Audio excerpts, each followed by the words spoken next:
Oke, sesuai judulnya aja. Sini gue pengen ngajarin ke teman-teman, kasih tutorial step by step-nya gimana caranya teman-teman ini bisa hasilin 1 miliar pertama lewat dunia cryptocurrency. Ini modalnya bisa berapapun ya. Kalau mau kalian punya modal 10 juta, 100 juta, 200 juta, atau 50 juta, berapapun itu, teman-teman bisa kemungkinan besar mendapatkan uang 1 miliar itu cuma perkara waktu aja dan ya kita bentukin sistem yang gue bakalan jelasin dalam video ini. Gue pribadi udah dalam market itu sejak 2020, ya gue awalnya masuk ke saham, terus saya masuk ke forex ya, forex commodities, ya dulu tradingnya pakai MetaTrader, terus saya gue baru masuk ke cryptocurrency, ya jadi gue masuk ke crypto itu sekitar 2021 ya, di saat 2022, 2021 lah, sekitar pas sudah mau mendekati bear marketnya di 60 ribuan, dan gue ngalamin bear marketnya doang, ya. Tapi di awal cycle ini, di 2023an, gue berhasil achieve 1 miliar pertama, rupiah ya, terus saya beberapa bulan setelah itu langsung hit 10 miliar pertama ya. Di sini gue pengen sharing ke teman-teman secara sistem gimana teman-teman itu bisa achieve hal yang sama juga. Nah, tapi sebelum kita lanjut ke videonya ya, gue ada beberapa video, 3 video playlist tentang crypto trading dari awal sampai akhir. Jadi ini sebenarnya lanjutan ya. Jadi buat teman-teman yang belum nonton video playlist gue dari awal sampai akhir, jangan lupa buat nonton itu dulu baru balik ke video ini. Ya, jadi langsung aja kita mulai. Kayak yang gue tadi bilang, dalam dunia crypto itu ada yang namanya siklus, guys. Bahkan dalam financial market itu ada yang namanya siklus, ya. Jadi siklus di dalam financial market itu suatu hal yang normal, guys, ya. Ini gue bilang ya, ya kita ada yang namanya itu market risk on sama risk off. Ya, jadi risk on sama risk off sebelah sini, ya. Nah, ini kedua market ini siklus, guys, ya. Ada kalanya market itu risk on, ada kalanya market itu risk off. Sebelumnya gue jelasin dulu ya, risk on itu marketnya apa? Saham, ya, kripto, terusnya everything lah, equity lah basically. Ya, sedangkan risk off itu bonds, deposito, dan sebagainya. Ya, jadi, oh sorry ini sama properties ya. Prop. Nah, risk of assets itu ngasilin return under 8% per year. Ya, risk on itu di atas 8% per year. Ya, jadi yang teman-teman perlu pahamin, kita pertama klasifikasiin dulu. Kita kategorin ke 2 kategori dulu. Jadi ada tipe market risk on, ada tipe market risk off. Nah, teman-teman ini perlu identifikasiin ya. Kalau sekarang itu kita lagi ada dalam market risk off atau risk on. Nah, jadi langsung aja kita masuk ke contohnya dari market risk on sama market risk off. Ini gue udah bukain, gue udah bikinin chart buat teman-teman. Jadi yang warnanya agak ungu ya, yang persis ungu ini bonds alias risk of assets. Ya, terus yang warnanya gue bakal ubah ya ke putih aja. Sebelah sini ya. Jadi yang warnanya putih itu Bitcoin alias risk on assets, yang warnanya ungu itu risk of assets. Teman-teman bisa lihat ya, ini siklus 2021 ya, di saat Bitcoin ini mulai bear market, ini gue bakalan, nah ya, di saat Bitcoin ini mulai bear market, bonds ini mengalami yieldnya itu naik, guys. Ya, artinya apa? Artinya marketnya itu lagi berubah, guys. Marketnya itu lagi berubah ke siklus yang namanya itu risk of zone ya. Tapi di saat kita bisa lihat ya, gue bakalan show ke teman-teman di saat marketnya itu mengalami penurunan di sebelah sini. Ini kan turun nih, ya. Bonds ini turun, artinya apa? Artinya market itu sedang mengalami risk on assets, ya. Jadi selalu ada perputaran siklus seperti itu, guys. Selalu antara risk on, risk off, risk on, risk off ya. Dan teman-teman itu perlu identifikasiin market itu sekarang lagi ada di fase yang mana. Nah sekarang, apa sih sebenarnya hubungannya sama dapetin 1 miliar pertama lewat market crypto ya? Jadi teman-teman harus pahamin kalau kondisi market itu lagi risk off, alias marketnya itu lagi ya good time-nya itu buy bonds dan sebagainya, ini either waktunya buat jangan masuk atau jangan trade too much. Ya, itu yang pertama kalau marketnya lagi risk off atau waktunya buat akumulasi. Ya, jadi di saat marketnya lagi risk off, bonds ini lagi naik, dan market crypto kayak stocks, ya equity, saham US dan sebagainya itu lagi turun, itu waktunya buat teman-teman akumulasi. Makanya kalau teman-teman cek di chart sebelah sini, di saat Bitcoin lagi drop kayak gini, ya ini kan bondsnya mengalami kenaikan. Ya sebelah sini nih, ini semoga clear ya, yang warna kuning nih. Bondsnya ini mengalami kenaikan, terus ini yang warna putih guys, coba kalian fokus ya. Yang warna putih ini kan Bitcoinnya konsolidasi, tapi bondsnya yang warna ungu ini mengalami kenaikan. Jadi yang teman-teman harusnya lakuin apa? Di saat bondsnya itu lagi naik gila-gilaan, ya, Bitcoin lagi sideways, ini waktunya buat teman-teman ini melakukan akumulasi. Ya, di saat marketnya lagi risk off. Itu kalau teman-teman punya capital yang sangat banyak. Jadi, teman bisa either satu pertama itu akumulasi, ya. sorry, yang pertama itu jangan masuk ya, atau ya jangan trade too much, karena market itu lagi risk off, market itu lagi bearish, alias lu bisa punya bearish perspektif, ya. Terus yang kedua, ya waktunya buat teman-teman ini melakukan yang namanya akumulasi ya, either ke saham atau ke crypto. Nah sekarang, kalau marketnya lagi risk on, apa yang teman-teman bisa lakuin? Yang pertama, ya teman-teman ini bisa yang namanya itu ngelakuin ya starting to trade ya, trade more, short term ya.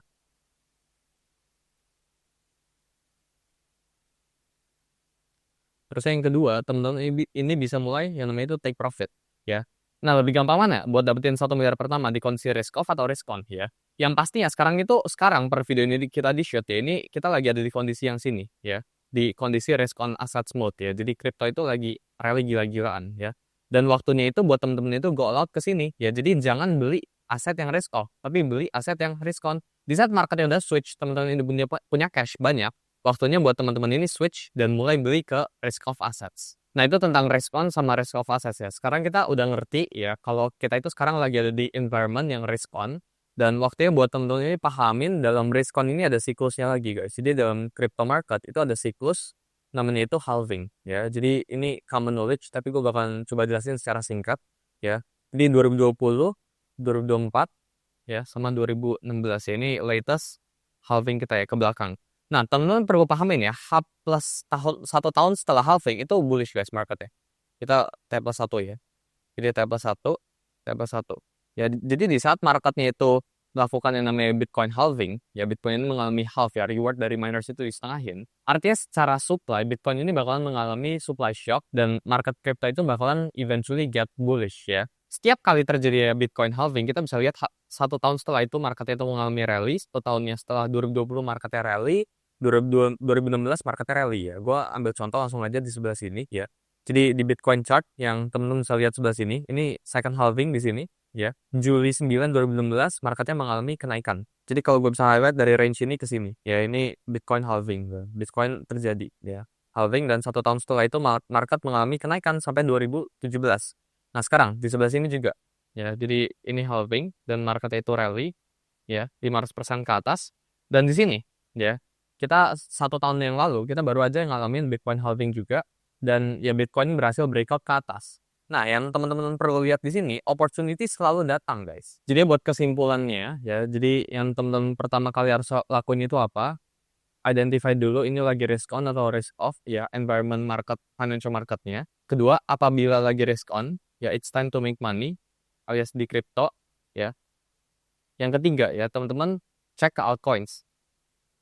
Karena kita sama-sama tahu di sini ya, mungkin secara long term, kalau orang-orang yang udah invest Bitcoin dari 2012, dari 2014 dan sebagainya, ya mereka kaya sekarang ya. Cuma kalau teman-teman invest into Bitcoin right now, kita mungkin ya bisa dapetin ya return kurang lebih CAGR 30-40%. Itu pun kalau berdasarkan hitungan dari si Sailor ya.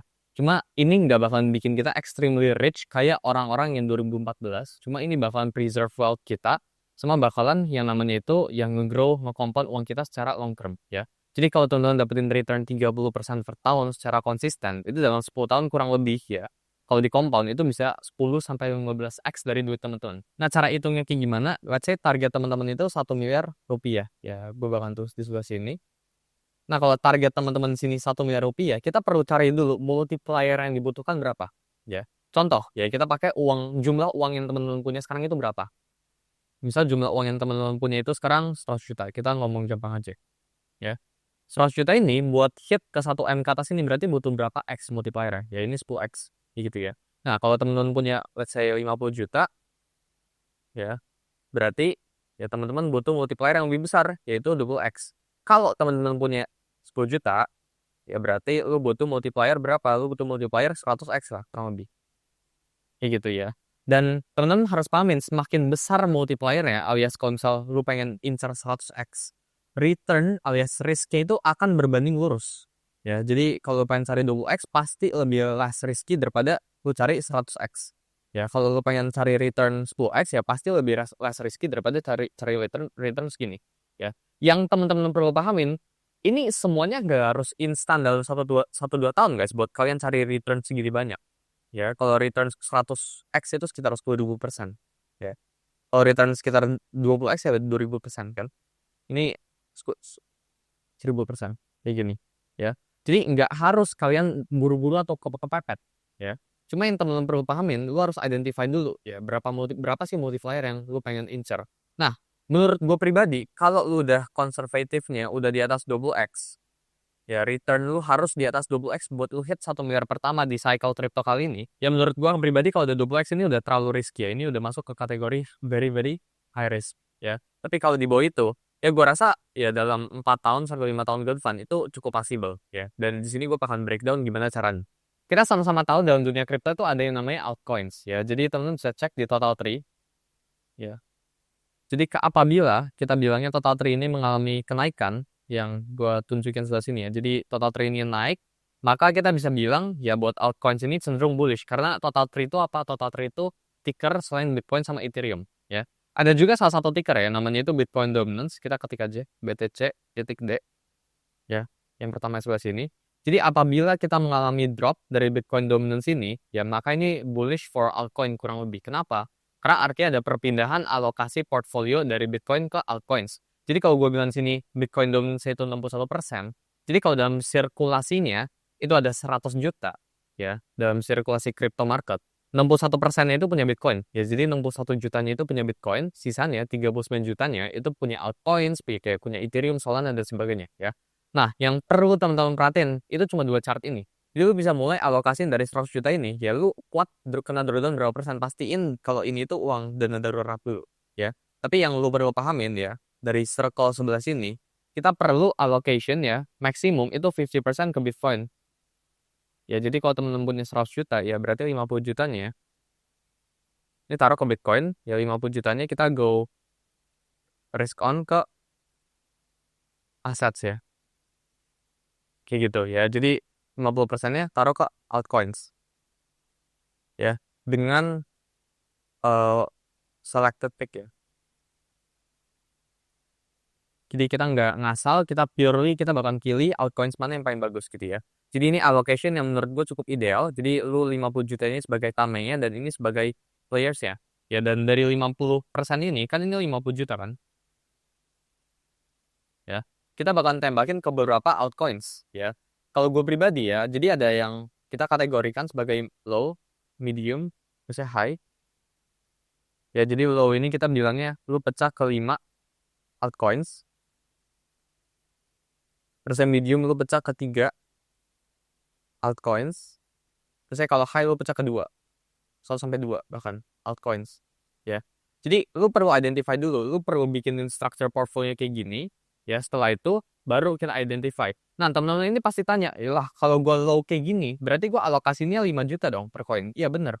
Dan teman-teman ini pasti tanya, ya ini seandainya 5 juta gue berhasil beggar kali 2 pun, portfolio gue cuma grow sekitar 5%-an, ya. Jadi kan ini grow, ya ini misal kali 2 jadi 10 juta kan. Ya seandainya ini jadi 10 juta, lah ke portfolio gue sebelah sini, ini kan cuma nambah jadi berapa? Ini cuma nambah jadi 105 juta. Kecil banget dong, so. Iya, jawabannya iya. Dan teman-teman ini jangan ya komplain di luar sana kalau uang itu harus cari cepat dan sebagainya. Karena yang kalian perlu pahamin sini ya, kalau kalian nggak bisa manage uang ya berapa 100 juta atau 10 juta dan sebagainya, lu nggak akan bisa manage uang miliaran. Ya, jadi kalau lu nggak bisa manage uang kecil, jangan harap, jangan expect buat manage uang besar. Ya bahkan di luar sana ada orang yang sering bilang kalau oh gue sekarang pengen multiply dulu, misal gue punya 10 juta, ini gue pengen jadiin 1M dulu, nanti pas 1M gue baru pakai risk management. Tapi kalau 10 juta ini gue all in dulu aja. Nah itu bad practice gue bilangnya. Itu keputusan yang sangat buruk dan gak like buat dilakuin, tapi baik banget orang yang punya pola pemikiran kayak gitu. Jadi itu harus dihindarin dan teman-teman ini harus belajar punya consistent growth ya. Jadi yang allocation yang teman-teman bakal pakai itu kayak gini, kurang lebih 50-50 kita bilangnya. Nah sekarang kan pertanyaan besarnya gimana teman-teman ini bisa dapetin altcoins buat nge-grow portfolio 50% teman-teman ini buat achieve 1 miliar pertama kan.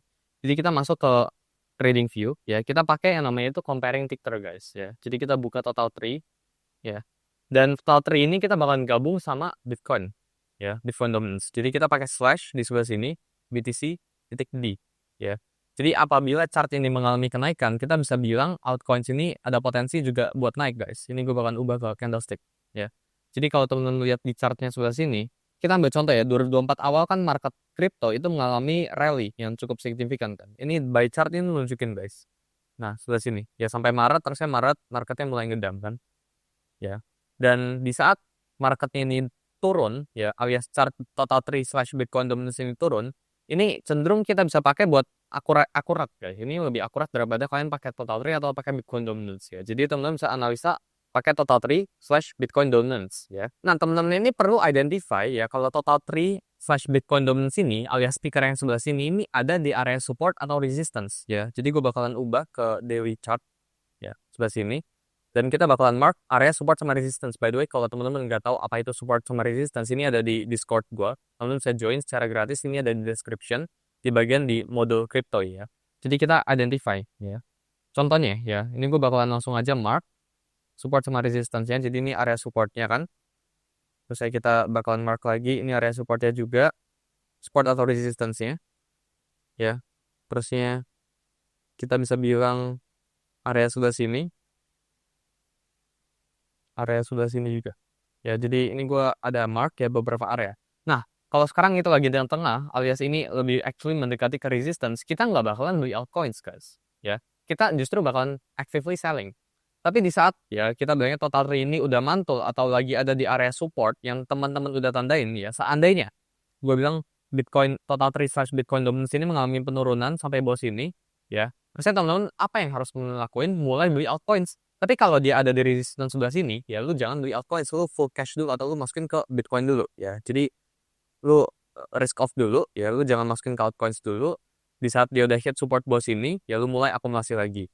Terus saya seandainya dia jebol, lu tunggu lagi ke bawah sini, dia lu akumulasi lagi gitu ya. Jadi yang teman-teman perlu pahamin dari situ tentang total tree slash Bitcoin dominance. Sekarang gimana kan cara cari top coins-nya yang teman-teman itu bisa pakai ya? Kita pakai yang namanya itu comparing altcoins guys ya. Jadi comparing altcoins itu kayak gimana? Kita bakalan membandingkan altcoins yang mana yang lebih baik ya. Jadi kalau lu tahu sekarang itu ada ticker namanya ETH/BTC. Jadi kalau chart ETH/BTC ini mengalami kenaikan, otomatis Ethereum berhasil outperform Bitcoin. Ya artinya apa? Artinya lebih baik beli Ethereum daripada Bitcoin. Nah ya teman-teman ini harus pilih altcoins yang outperform Bitcoin. Ya jadi kalau kita bicarain Bitcoin naiknya 10%, ya altcoins ini harus naiknya di atas itu. Ya ini konsep yang sebenarnya gue udah bahas di video gue sebelumnya. Cuma gue pengen nambahin sini tentang konsep comparing altcoins versus altcoins. Ya misal teman-teman udah ngerti ya. Oh cara outperform Bitcoin itu gue compare dan gue trend following atau gue analisa aja by technical. Dan sampai sekarang ini lu udah berhasil outperform. Ya misal Bitcoin naiknya 10%, ya altcoins lu itu naiknya by 15%. Ya itu udah bagus banget. Tapi di luar sana itu kan ada altcoins yang bisa naiknya 20%. Ya, jadi lu harus selalu compare. Ini gue ambil contohnya ya. Misal teman-teman pengen compare Ethereum lawan Solana ya, kita buka chart Ethereum USDT ya slash Sol USDT ya, kita tinggal pilih yang pertama ini, enter ya. Jadi chart yang teman-teman lihat di sebelah sini ya, ini perbandingan guys dari Ethereum lawan Bitcoin. Kalau kita lihat beberapa hari belakang ini Ethereum berhasil outperform Solana guys. Dari mana kita lihat ya? Dari sini guys ya. Jadi dari bawah sini ya, April mengalami kenaikan 84%. Ini Ethereum lawan Solana ya. Nah teman-teman ini bisa melakukan yang namanya support resistance analysis juga ya. Lu tinggal analisa ya marketnya itu alias chartnya sekarang sedang ada di support atau resistance. Nah kalian bisa lihat di sebelah sini ini Ethereum slash Sol ya, ETH slash Sol ini sekarang lagi ada di support range di sebelah sini, baru aja bounce dari resistance ya yang gue mark sebelah sini yang menjadi support. Ya, artinya apa? Artinya Ethereum ada potensi buat Ethereum outperform Solana. Ya, jadi apa yang kita lakuin, kita bakalan pilih Ethereum. Nah, ini lu compare lah ke berapa puluh altcoins ini lu bandingin loh, gitu ya. Tapi di this case gue cuma bakalan compare Ethereum lawan Solana aja, ya. Jadi yang temen-temen bisa pahamin dari sini dulu, ya. Contohnya, misal lu ketemu altcoins lain, oh gue pengen compare Solana, misal ya, sama pakai slash again, misal sama TRX sama Tron. Nah ini kita bisa cek ya, ini Sol slash TRX, ini siapa yang menang? Ini Solana guys, kenapa? Karena chartnya itu clearly heading down. Artinya Solana itu outperform ya si TRX. Ya berarti koin kita itu Solana. Dan lu compare ini ke sebaik-baik ya. Kita buatin kayak semacam arena play gitu loh ya. Jadi lu compare Ethereum lawan Solana, siapa yang menang? Ya lu compare Solana lawan TRX, siapa yang menang? Lu compare Ethereum lawan TRX, siapa yang menang? Sampai lu ketemu yang paling bagus ya. Jadi contohnya, misal di sini ya, kita lihat barusan Ethereum itu menang. Artinya di sini case-nya kita bakalan tradingin Ethereum. Jadi kita buka chartnya ETH/USDT, tick back ya perpetual, atau lu buka chart biasanya aja. Nah ini gue udah buka chartnya dari Ethereum USDT ya di daily chart. Ya teman-teman bisa lihat ya, chartnya sekarang tuh lagi baru aja mengalami rally, dan di sini kita bakalan pakai metode yang namanya itu Fibonacci guys ya. Jadi kita bakalan tarik pakai support resistance tapi namanya harmonic ya. Jadi contohnya gue bakalan kecilin time frame-nya. Kita nggak bakalan trading di time frame besar, kita bakalan mungkin tradingnya di H1 aja ya. Teman-teman ini bisa pakai Fibonacci ini buat menghitung guys, golden ratio suatu area ini penurunan itu kayak gimana. Ya lebih lanjutnya, again ini semuanya ada di modul gua, jadi gua harap teman-teman yang nonton video ini udah paham tentang cara trading Fibonacci kayak gimana. Cuma buat yang belum paham ini nggak apa-apa, ya lu bisa langsung ke Discord, ya. Terus saya ada di hashtag modul kripto ini ada modul tentang Fibonacci ini gratis, ya. Jadi gua nggak minta bayar sama sekali, lu bisa nonton gratis ya. Kalau udah lanjut nonton, lu bisa lanjut nonton video yang di sini ya. Nah sekarang kita bakal langsung tarikin Fibonacci zone-nya ya. Kita pengen cari karena market structure itu lagi turun ke bawah. Ya ini bisa lihat ini jelas banget ini ke bawah ya. Nah, pakai putih deh. Nah ya, ini jelas banget ke bawah. Kita pengen cari dia maximum correction itu sampai mana ya. Jadi kita bakal tarikin Fibonacci dari bawah ke atas ya. Terus kita bakal pakai angka 1618 again.